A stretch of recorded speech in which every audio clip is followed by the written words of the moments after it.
David Cameron, pledged a revolution in mental health treatment.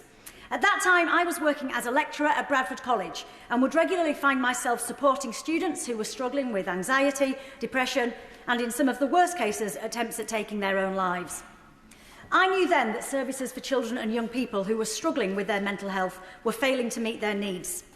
And sadly, years later, and now working as a Member of Parliament, reading the correspondence in my inbox and going into schools on a weekly basis, I'm afraid I cannot see such evidence of any such revolution when it comes to children's mental health.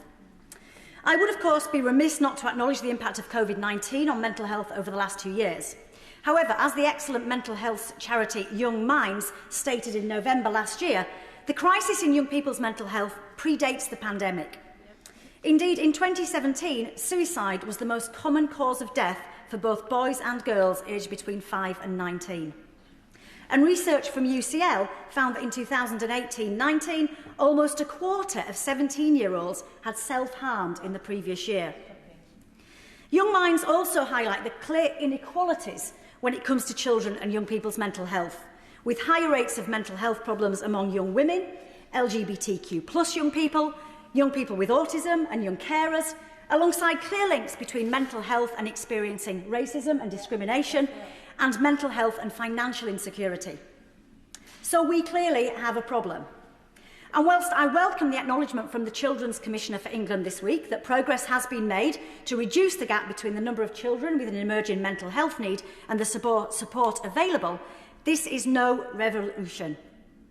And as she also discusses issues around waiting times and the fact that we now have 1 in 6 children with a probable mental health disorder, and people still waiting weeks and weeks and weeks for treatment to begin. And under this government, we've seen a 77% rise in the number of children needing specialist treatment for severe mental health crisis. And almost 117,000 children were turned away from mental health services last year, despite being referred by a professional. Despite warnings from teachers of an increase in emotional and mental health issues in pupils since the pandemic, the government continues to give the impression that children and young people are an afterthought in their plans.